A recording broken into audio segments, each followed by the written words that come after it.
नमस्कार।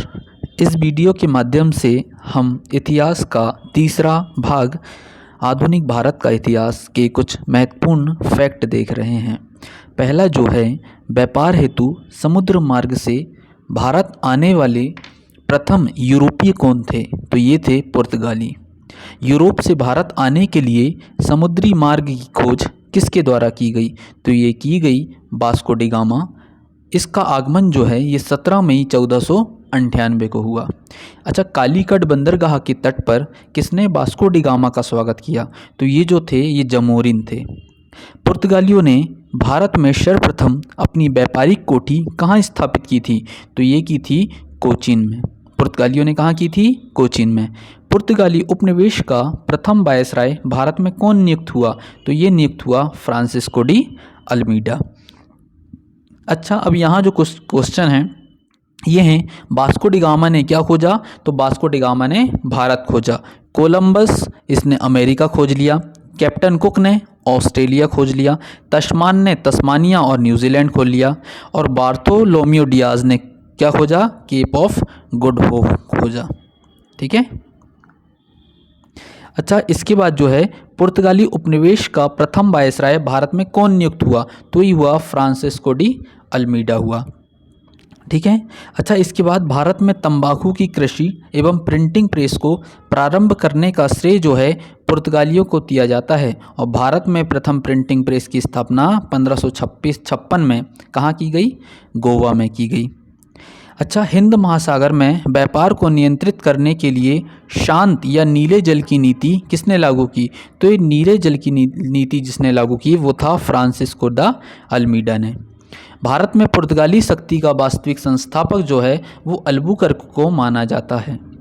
किस वायसराय के काल में गोवा को पुर्तगालियों का औपचारिक मुख्यालय बनाया गया?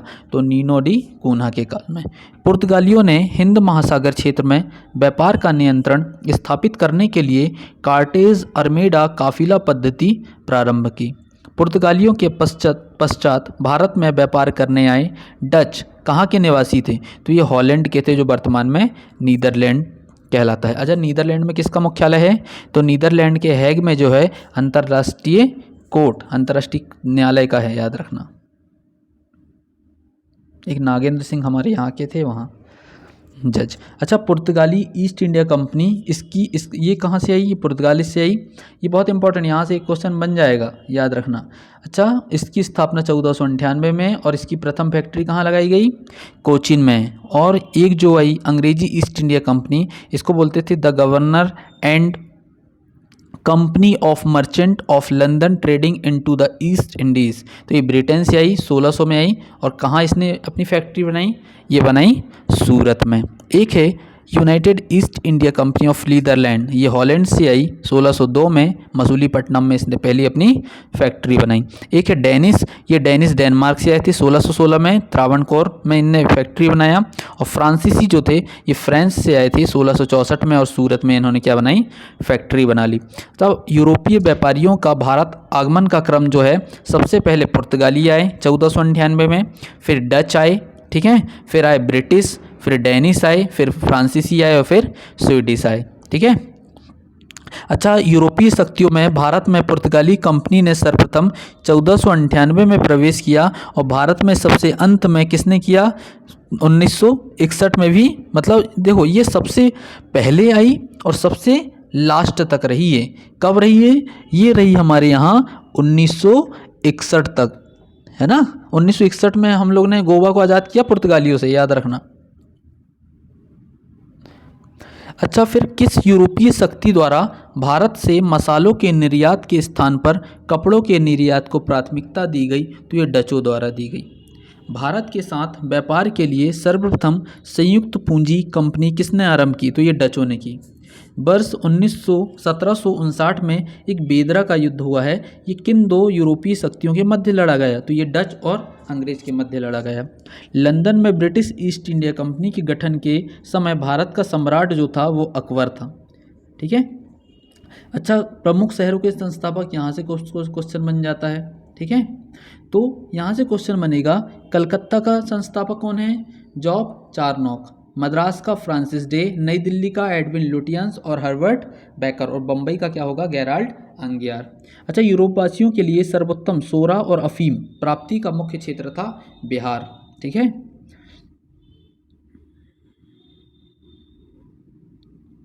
अच्छा, ब्रिटिश सम्राट जेम्स प्रथम का दूत बनकर भारत में व्यापारिक कोठी स्थापित करने के उद्देश्य से जहांगीर के दरबार में आने वाला पहला ब्रिटिश नागरिक ये कैप्टन हॉकिंस था, याद रखना। इसका जहाज का नाम क्या था, रेड ड्रैगन था, याद रखना, ये लूसेंट में मिलता है। अच्छा, वर्ष 1664 में फ्रांसीसी कंपनी की स्थापना किसके प्रयासों से की गई, तो ये कोलवर्ट के प्रयासों से की गई। फ्रांसीसी कंपनी की स्थापना किसके कार्यकाल में की गई, तो ये लुई 14वें के काल में की गई। फ्रैंक केरो के द्वारा भारत में प्रथम फ्रांसीसी फैक्ट्री की स्थापना सूरत में की गई 1668 में। ठीक है। अच्छा, ब्रिटिश ईस्ट इंडिया कंपनी द्वारा भारत में प्रथम अस्थायी कारखाना मसूलीपट्टनम में बनाया गया, परंतु ये असफल हो गया। फिर उसके बाद हम लोग ने क्या किया, इन लोग ने सूरत में 1613 में स्थायी रूप से एक क्या बना ली, कोठी बना ली। अच्छा, ईस्ट इंडिया कंपनी के किस अंग्रेज गवर्नर को औरंगजेब द्वारा भारत से निष्कासित कर दिया गया, सर जॉन चाइल्ड। याद रखना, जो चाइल्ड हैं वो हमारे यहाँ भारत में आए और औरंगजेब ने क्या कर दिया, वो चाइल्ड को भगा दिया। ठीक है। अच्छा, फ्रांसीसी गवर्नर डुप्ले ने पहली बार भू क्षेत्र अर्जित करने के उद्देश्य से भारतीय राजाओं के विवादों में भाग लेने की नीति आरंभ की। अच्छा, फ्रांसीसी द्वारा फोर्ट लुई नामक किला कहाँ बनवाया गया, तो ये बनवाया गया पांडिचेरी में, याद रहेगा क्या। अच्छा, इसके बाद क्या हुआ, हैमिल्टन द्वारा सफल उपचार किए जाने के कारण किस मुगल बादशाह द्वारा ईस्ट इंडिया कंपनी के लिए वर्ष 1917 में महाधिकार पत्र जारी किया गया, तो फर्रुखसियर, याद रखना। क्या, हैमिल्टन द्वारा सफल उपचार किए जाने के कारण किस मुगल बादशाह द्वारा ईस्ट इंडिया कंपनी के लिए वर्ष 1717 में महाधिकार पत्र जारी किया गया, फर्रुखसियर।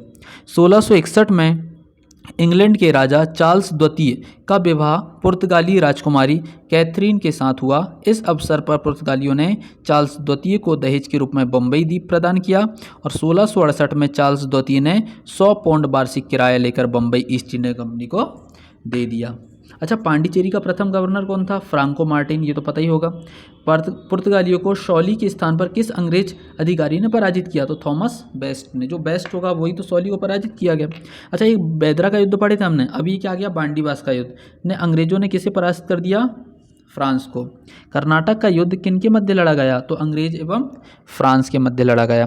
प्रथम कर्नाटक युद्ध किस संधि के तहत समाप्त होता है, तो एक्सला सापेल की संधि। ये संधियां बहुत पूछी जाती हैं, याद रखना, तो ये आपको याद करना पड़ेगा। सबसे पहला जो युद्ध है कर्नाटक का, ये 1746 से 1748 के बीच लड़ा गया।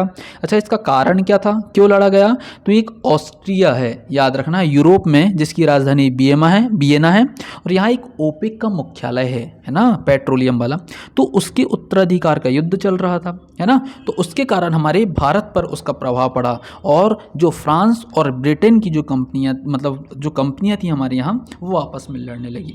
ठीक है। तो इसके तहत एक्सला सापेल की संधि हुई 1748 में और परिणाम जो है अनिर्णित रहा। अच्छा, द्वितीय कर्नाटक युद्ध क्या हुआ, ये कर्नाटक के उत्तराधिकार का युद्ध हो गया। तो इसमें पांडिचेरी की संधि हुई 1755 में, ब्रिटेन मजबूत स्थिति में आ गया। और तृतीय जो हुआ सप्तवर्षीय युद्ध या औपनिवेशिक कारण के कारण पेरिस की संधि हुई और इसमें फ्रांस की क्या हो जाती है, पराजय हो जाती है।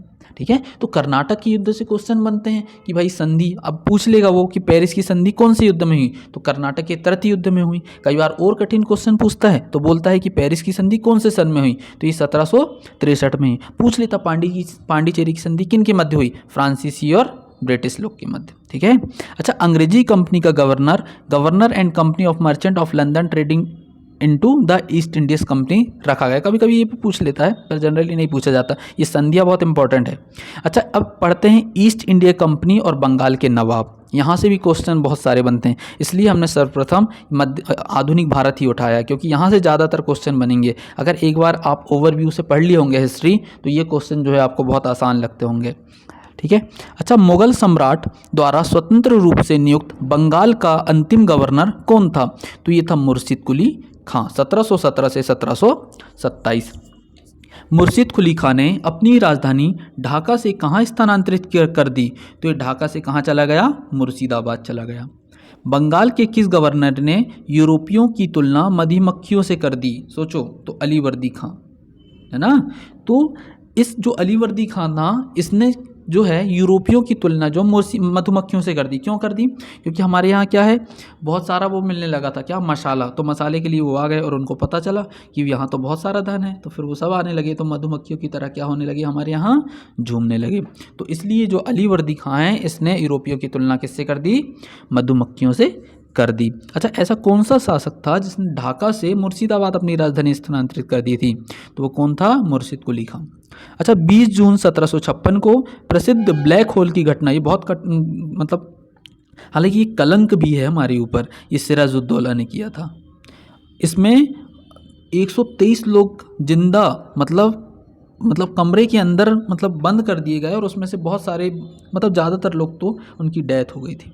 9 फरवरी 1757 को अलीनगर की संधि किसके मध्य हुई? तो ये रॉबर्ट क्लाइव और सिराजुद्दौला के मध्य हुई। ठीक है। अच्छा, इसके बाद जो आता है, ये वर्ष 1760 में अंग्रेजों ने मीर जाफर को हटाकर किसे बंगाल का नवाब बनाया था? तो ये बनाया था मीर कासिम को। 22 अक्टूबर 1764 को बक्सर के युद्ध में अंग्रेजों ने मीर कासिम, अवध के नवाब शुजा-उद-दौला और दिल्ली के मुगल सम्राट शाह आलम द्वितीय को सम्मिलित सेना को क्या कर दिया? पराजित कर दिया। बक्सर के युद्ध में ब्रिटिश सेना का सेनापति हेक्टर मुनरो था। बक्सर के युद्ध के समय बंगाल का नवाब कौन था? मीर जाफर। उधर से मुनरो, इधर से मीर जाफर, याद रखना।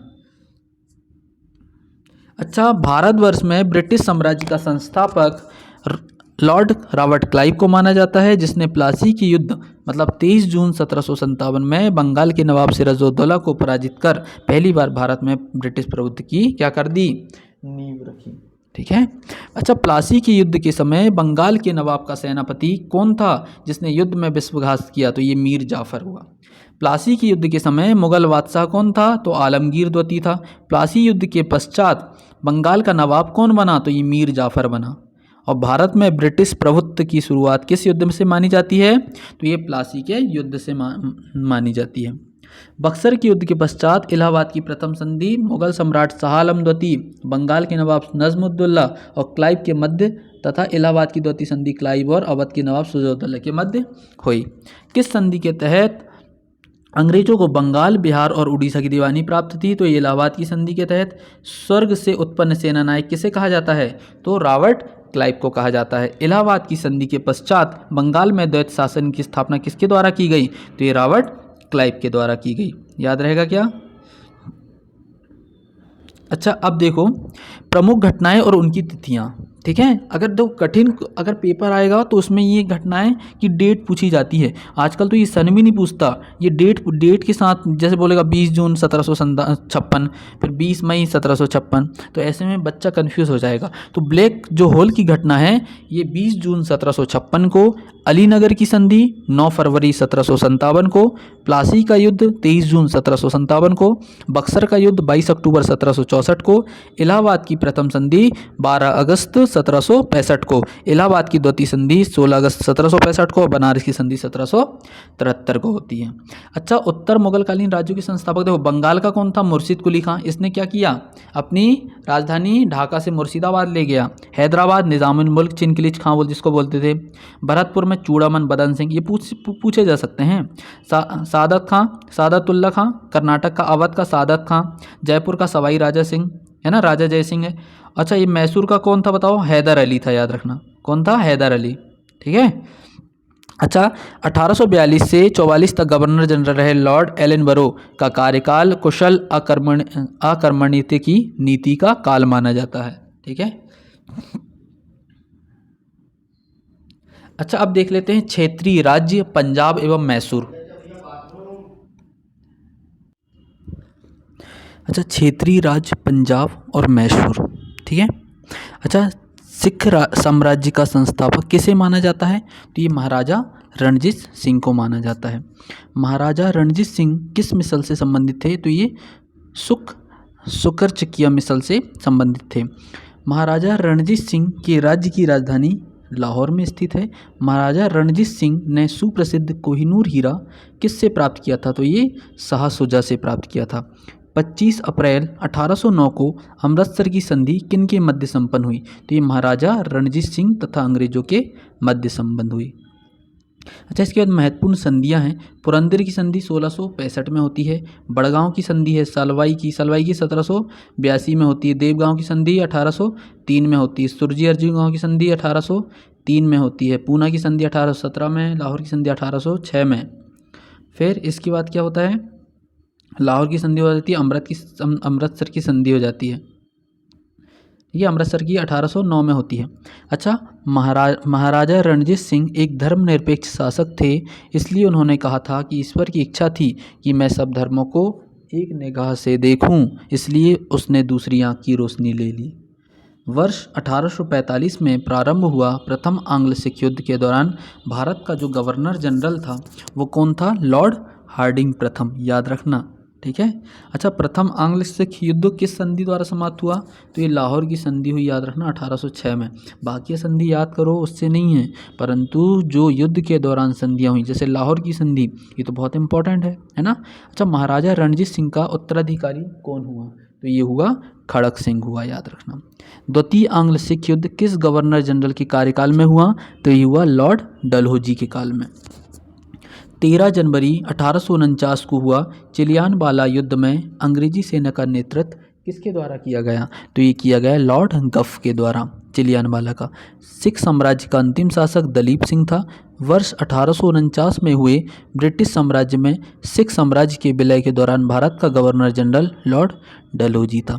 स्वतंत्र राज्य के रूप में मैसूर की स्थापना किसके द्वारा की गई? तो ये हैदर अली के द्वारा की गई।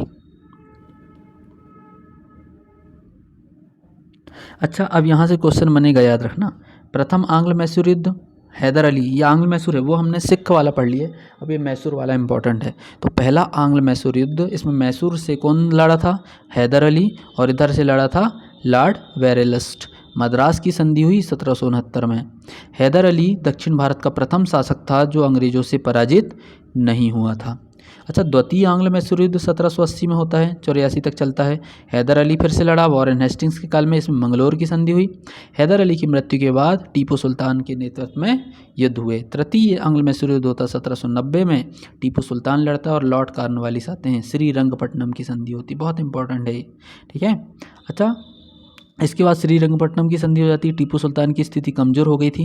और चतुर्थ आंग्ल मैसूर युद्ध में लॉर्ड वेलेजली आता है और मैसूर सहायक संधि के रूप में क्या करते हैं? टीपू सुल्तान की मृत्यु, मैसूर में पुनः वाडियार वंश का स्थापना, और अंग्रेजों ने वाडियार वंश के शासक से क्या कर ली? सहायक संधि कर लेते हैं। और सिख साम्राज्य के महाराजा रणजीत सिंह की तुलना किससे की गई है? फ्रांसीसी यात्री विक्टर जाखमा के ने की नेपोलियन से की थी, ठीक है। रणजीत सिंह की तुलना फ्रांसीसी यात्री एक विक्टर क्या हुए? जाखमा हुए, इन्होंने नेपोलियन से की थी। अच्छा, इसके बाद जो है ब्रिटिश राजनीतिक और प्रशासनिक नीति। ब्रिटिश राजनीतिक और प्रशासनिक नीतियाँ क्या होती हैं? तो ब्रिटिश का मतलब अंग्रेजों का भारत पर वास्तविक राजनीतिक नियंत्रण कब प्रारंभ हुआ? तो ये इलाहाबाद की संधि से वर्ष 1765 से हुआ। अच्छा, बंगाल में द्वैत शासन किसके द्वारा लागू किया गया था? लॉर्ड क्लाइव के द्वारा। वर्ष 1772 में किस गवर्नर ने द्वैत शासन को समाप्त कर दिया? वॉरेन हेस्टिंग्स को, है ना। वॉरेन हेस्टिंग्स ने द्वैत शासन को समाप्त कर दिया था। अच्छा, भारत में न्यायिक सेवा का जन्मदाता वॉरेन हेस्टिंग्स को माना जाता है। वॉरेन हेस्टिंग्स के कार्यकाल में रेगुलेटिंग एक्ट 1773 के अंतर्गत वर्ष 1774 में कलकत्ता में सुप्रीम कोर्ट की स्थापना की गई और प्रथम जो मुख्य न्यायाधीश बने वो लॉर्ड एलिजा इम्पे बने। भारत में पुलिस सेवा में सिविल सेवा का जन्मदाता लॉर्ड कॉर्नवालिस हुआ, याद रखना, और वॉरेन हेस्टिंग्स सुप्रीम कोर्ट वाला हुआ। अच्छा, राज्य हड़प नीति में कहा गया था कि ऐसा राज्य जिनका निर्माण अंग्रेजों के सहयोग से हुआ था उन्हें राज्य के उत्तराधिकारी के लिए गोद लेने का अधिकार प्राप्त नहीं होगा। अच्छा, किस रिपोर्ट के आधार पर डलहौजी ने अवध का अधिग्रहण किया? तो आउट्रम रिपोर्ट के अनुसार, याद रखना, है ना। अच्छा, इसके बाद जो है सबसे पहले ये देख लो आप, व्यक्तिगत सिद्धांत डलहौजी के कारण कौन कौन? देखो, सतारा हो गया, जैतपुर, संभलपुर, बघाट, उदयपुर, झांसी, नागपुर, अवध। अब ये कब किए गए? तो इसमें से नागपुर वाले याद रख लो 1854 में, झांसी वाले याद रख लो 1853 में, अवध 1856 में, है ना। सतारा सबसे पहले 48 में किया गया था, ठीक है। अच्छा, इसके बाद जो है 1863 में प्रथम भारतीय ICS अधिकारी बनने का गौरव सत्येंद्रनाथ टैगोर को प्राप्त हुआ। ठीक है। अच्छा, ब्रिटिश भारत में लोक सेवा संबंधी आयोग कौन कौन से? एक एचिंसन आयोग 1886 में लॉर्ड डफरिन के काल में, है ना, गवर्नर लॉर्ड डफरिन था, डफर थे ना ये। अच्छा, इस्लिंगटन आयोग 1912 में आया लॉर्ड हार्डिंग द्वितीय के काल में। ली आयोग आया 1923 में लॉर्ड रीडिंग काल में। ठीक है। अच्छा, इसके बाद जो है भारत सरकार अधिनियम 1935 के अंतर्गत संघीय लोक सेवा आयोग के गठन का प्रावधान किस आयोग के सुझाव पर हुआ? 1900 मतलब ली आयोग के, उसमें ये UPSC बना, याद रखना यहाँ, ली आयोग के कमीशन। अच्छा, भूमि सुधार के उद्देश्य से भारत में स्थायी बंदोबस्त प्रणाली किसके द्वारा लागू की गई? तो लॉर्ड कॉर्नवालिस के द्वारा। अच्छा, चतुराई पूर्ण निष्क्रियता, ठीक है। अच्छा, चतुराई पूर्ण निष्क्रियता की नीति किससे संबंधित थी? तो जॉन लॉरेंस से। किस गवर्नर जनरल की कार्यकाल में भारत पर ईस्ट इंडिया कंपनी का शासन समाप्त हो गया? तो लॉर्ड कैनिंग के समय में। वर्ष 1961 में भारतीय दंड संहिता किसके कार्यकाल में निर्मित हुई? तो लॉर्ड कैनिंग के कार्यकाल में। राज उपाधि अधिनियम 1876 में महारानी विक्टोरिया को केसरी हिंद की उपाधि प्रदान की गई थी। ठीक है। अच्छा, लॉर्ड लिटन के कार्यकाल में किस अकाल आयोग का गठन किया गया? तो स्ट्रेची आयोग का 1880 में। भारत का प्रथम अकाल आयोग था स्ट्रेची, याद रखना। और भारत में स्थायी स्वशासन का जनक लॉर्ड रिपन को माना जाता है। ठीक है। अच्छा, भूमि सुधार के उद्देश्य से भारत में स्थायी बंदोबस्त प्रणाली किसके द्वारा लागू की गई? तो लॉर्ड कॉर्नवालिस के द्वारा लागू की गई। अच्छा, भारत में साम्राज्य विस्तार के उद्देश्य से सहायक संधि प्रणाली की शुरुआत किसके द्वारा की गई? तो लॉर्ड वेलेजली के काल में। सहायक संधि स्वीकार करने वाला प्रथम राज्य हैदराबाद था। व्यवगत सिद्धांत या राज्य हड़प नीति को किसके द्वारा लागू किया गया था? लॉर्ड डलहौजी के द्वारा। अच्छा, ब्रिटिश काल में विभिन्न क्षेत्रों पर का अधिकार, नेपाल लॉर्ड हेस्टिंग्स के काल में, सिंध लॉर्ड एलनबरो के, ये सब क्या किया? अधिकार किए इन लोगों ने, याद रखना। तो बर्मा में कब किया गया? लॉर्ड डफरिन के काल में 1885 में। 1849 में ब्रिटिश शासन में पंजाब का विलय हुआ। उस समय डलहौजी भारत का क्या था? गवर्नर जनरल था, याद रखना। अच्छा, ब्रिटिश शासन का भारतीय अर्थव्यवस्था पर क्या प्रभाव पड़ा? इसके भी कुछ क्वेश्चन हैं, वो भी देख लेते हैं हम। अच्छा, धन निष्कासन के सिद्धांत का प्रतिपादन किसने किया? तो ये किसने किया? दादा भाई नौरोजी ने किया, याद रखना। वर्ष 1892 में लिबरल पार्टी की टिकट पर ब्रिटिश हाउस ऑफ कॉमन्स में चुने जाने वाले पहले भारतीय दादा भाई नौरोजी थे। अच्छा, poverty and the un British rule in India नामक पुस्तक किसने लिखी? तो ये दादा भाई नौरोजी ने लिखी। यह विचार किसने दिया कि भारत में ब्रिटिश आर्थिक नीति घिनौनी है? तो ये कार्ल मार्क्स हुए, बहुत बड़ी वो थे विचारक। अच्छा, औपनिवेशिक अर्थव्यवस्था की श्रेष्ठतम बुक इंडिया टुडे के लेखक कौन है? रजनी पाम दत्त हैं, याद रखना। ठीक है। अच्छा, सबसे पहले हम इसको देख लेते हैं थोड़ा सा, फिर बाद में उधर जाएंगे। अच्छा, वर्ष 1907 में टिस्को की स्थापना किसके द्वारा की गई? तो JN टाटा के द्वारा। कुटीर उद्योगों के विकास के लिए ऑल इंडिया स्पिनर्स एसोसिएशन की स्थापना किसके द्वारा की गई? तो महात्मा गांधी के द्वारा की गई। वर्ष 1854 में क्या हुआ? Bombay spinning and weaving company की सूती वस्त्र की फैक्ट्री किसके द्वारा? कावसजी डावर के द्वारा। ठीक है।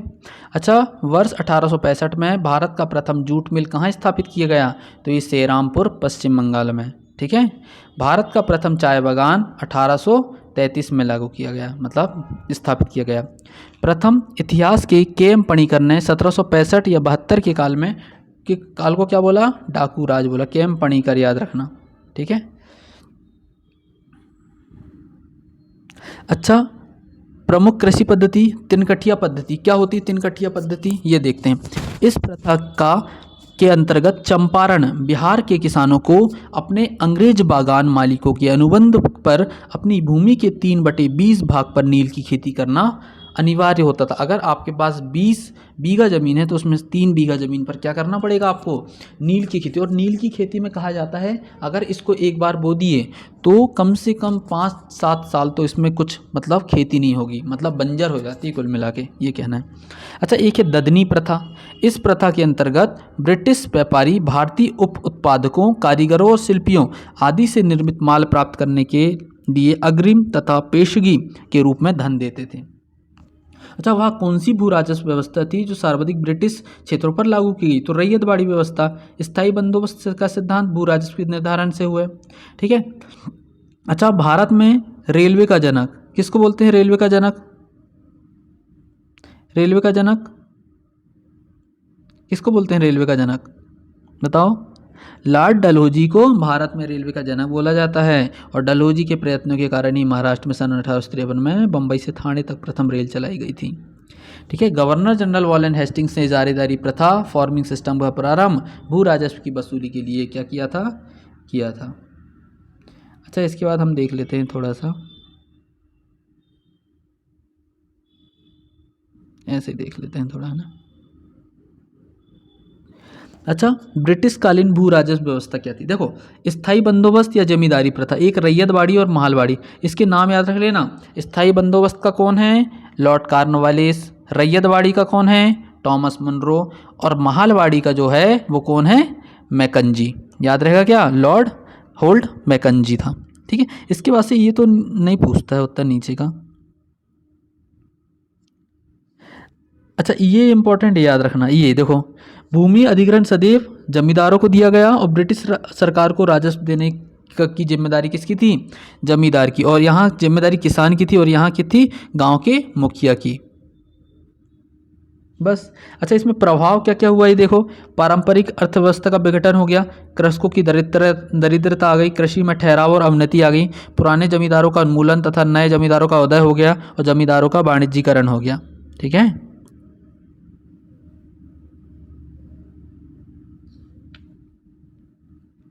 अच्छा, अब 1857 की क्रांति देख लेते हैं थोड़ी सी, इसी में चलते हैं। इसको बार बार रिवाइज करते जाना, एक बार में नहीं होगा, पर इसको 2-3 बार देख लेना तो आराम से हो जाएगा। अच्छा, 1857 की क्रांति जो है सर्वप्रथम कहाँ से प्रारंभ हुई थी? तो ये मेरठ से हुई थी 10 मई 1857 को। अच्छा, 34वीं रेजिमेंट के सिपाही मंगल पांडे ने किस स्थान पर विद्रोह किया था? तो ये बैरकपुर, पश्चिम बंगाल में किया था।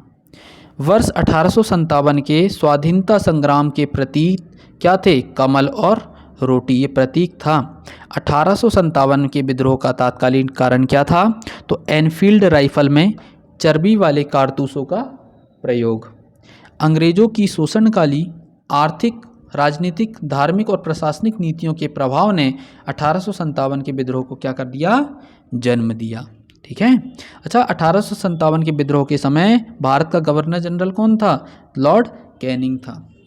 अच्छा, 1857 में किसने इलाहाबाद को आपातकालीन मुख्यालय बनाया? तो लॉर्ड कैनिंग ने बनाया, याद रखना। ठीक है। अच्छा, केंद्रीय संगठन की कमी तथा सुनियोजित रणनीति के अभाव में 1857 ईस्वी का क्या हो गया? विद्रोह हो गया।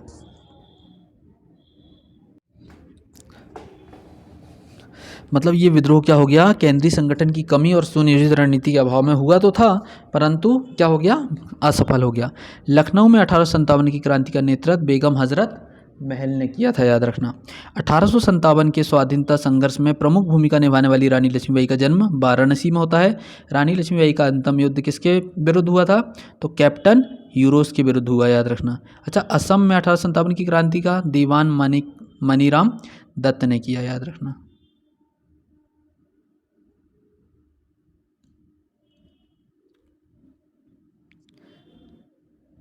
अच्छा, 1857 के विद्रोह के समय भारत का गवर्नर जनरल कौन था? लॉर्ड कैनिंग था। 1857 के विद्रोह के समय ब्रिटिश प्रधानमंत्री पॉम्पस्टन थे। अच्छा, 1857 के स्वतंत्रता संग्राम से संबंधित पहली घटना सैनिकों का दिल्ली के लाल किले पर पहुंचना। 1857 के विद्रोह में भाग लेने वाले सर्वाधिक सेनापति कहाँ के सैनिक? अवध के थे। फैजाबाद में विद्रोह कर रहे किस क्रांतिकारी को पकड़ने के लिए अंग्रेजों ने 50,000 रुपये का इनाम रखा? तो मौलवी अहमदुल्ला। कानपुर से विद्रोह का नेतृत्व कर रहे नाना साहब ने किसे अपना सेनापति नियुक्त किया? तो तात्या टोपे को रामचंद्र पांडुरंग। अच्छा, 1857 की विद्रोह के दौरान मुगल बादशाह बहादुर शाह जफर ने अपना सेनापति किसे नियुक्त किया?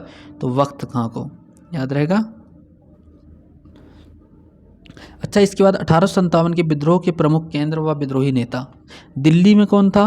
बहुत इंपॉर्टेंट है, याद रखना। बहादुर शाह द्वितीय, बख्त खां 1857 में हुआ। अच्छा, दमनकर्ता निकलसन और हडसन, इन्होंने दिल्ली में क्या किया?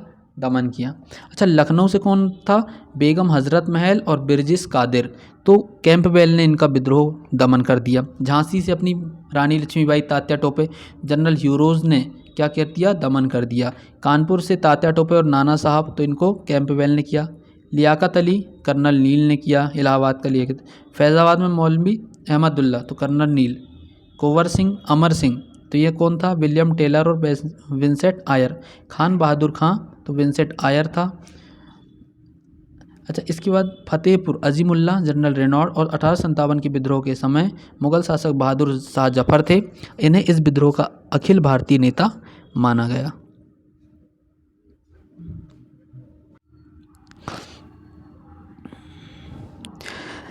अच्छा, वर्ष 1857 के विद्रोह के दमन के पश्चात भारत शासन अधिनियम 1858 पारित किया गया। इसके माध्यम से भारत का शासन ईस्ट इंडिया कंपनी के हाथों से निकलकर ब्रिटिश क्राउन के हाथों में चला गया।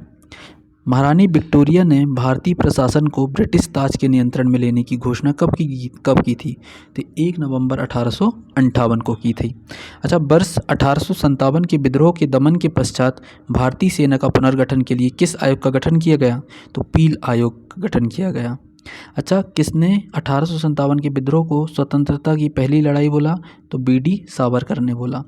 1857 के विद्रोह को एक षड्यंत्र की संज्ञा किसने दी?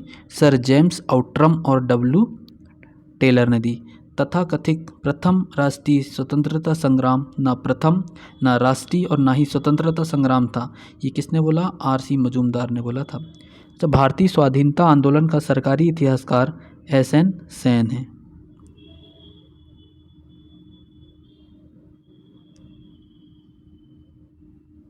वर्ष 1858 के भारत शासन अधिनियम के द्वारा किसे भारत का प्रथम वायसराय बनाएगा? लॉर्ड कैनिंग को।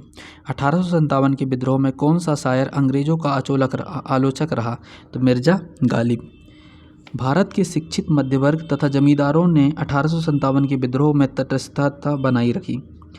1857 के विद्रोह के कारण भारतीय भाषा में लिखने वाला प्रथम भारतीय था सर सैयद अहमद खां। वर्ष 1857 के विद्रोह में बिहार का नेतृत्व जगदीशपुर के जमींदार वीर कुंवर सिंह द्वारा किया गया था। 1857 के स्वतंत्रता संग्राम में किस राजवंश ने अंग्रेजों की सर्वाधिक सहायता की थी? तो ग्वालियर के सिंधिया ने की थी।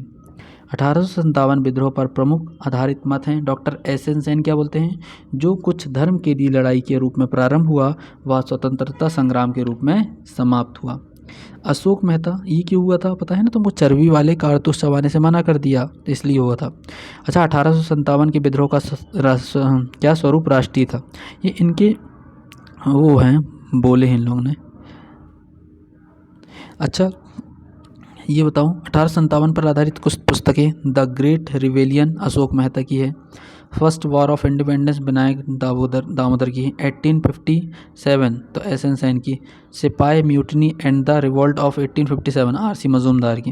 History of Indian mutiny T R. Holmes की। रिवेलियन 1857 तो पी.सी. जोशी की। College of the Indian revolt sir Syed Ahmad Khan. अच्छा, ये क्या था? रानी लक्ष्मीबाई की मृत्यु पर ह्यूरोज ने कहा था भारतीय विद्रोहियों में यह अकेली पुरुष थी। ठीक है, तो ये 1857 की क्रांति यहाँ ख़त्म होती है। और इस वीडियो में जो बताए गए क्वेश्चन हैं वो बहुत ही इम्पोर्टेंट है, इनको बार बार रिवाइज करते रहें।